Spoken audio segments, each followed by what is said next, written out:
If you don't really understand government or politics, but you want to understand what it means when they say Trump took away DEI in government and changed the federal hiring practices, watch this. And if you black, it took us 100 years to get a president to sign some of these things into an executive order. Within 48 hours of him being president, he took them away. So he starts off basically trying to say that the federal government gives civil rights protection, so we don't need extra protections. But he says, but the current federal hiring practices are broken, insular, outdated. They no longer focus on merit or skill and dedication to our Constitution. Federal hiring should not be based on impermissible factors such as one's commitment to illegal race-based discrimination under the guise of equity. They're calling equity racism now.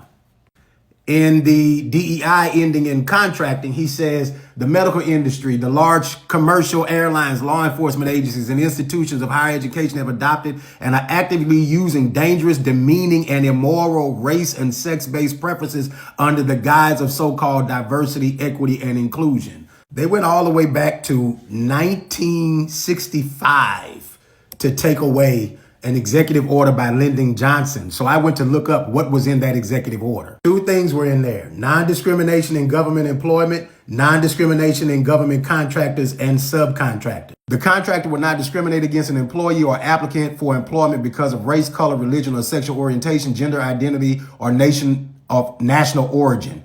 The contractor will take affirmative action to ensure that applicants are employed and that employees are treated during employment without regard of their race, color, religion, sex, sexual orientation, gender identity, or the national origin. Such action shall include, but not be limited to, the following: employment, upgrading, demotion or transfer, recruitment or recruitment advertising, layoff and terminations, pay rates or other forms of compensation, and selection for training, including apprenticeship. Okay. Now, this is basically two executive orders that take away 100 years of black advocacy with the swipe of his pen. There are people who worked for decades to ensure that black people could have equal protection under the law. We know we got civil rights, but they continue to erode our civil rights. When you've got a court that's got the majority of the people appointed are conservatives, of those conservatives, the majority of them have been appointed by Trump, and they don't believe in certain civil rights protections. The reason we had presidents write these executive orders was to ensure that the people who were administering the job in the government actually did those jobs. Trump is basically saying it's okay to discriminate against people if you think that they are not merit-based in this equation. How do you end up in this situation? If all the people in the room are white males making the decisions about what the merit should be, then how do people from other communities even get in the conversation? And me specifically speaking for black men and women, this is a response to black women being the most educated group in America right now, chasing their dreams to get to positions that give them the opportunity to be successful. Black men who have jumped over hurdles that have been set for them and acquiring positions that they deem we are not fit to be in. We should be very concerned, because when you do away with these protections, you basically say we're determining what the merits are.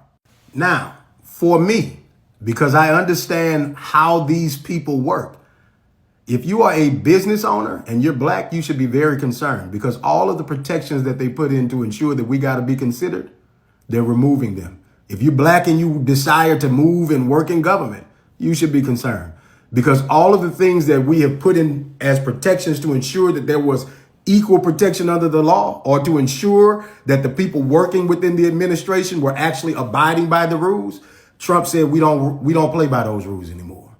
We don't care about ensuring that the government looks like America.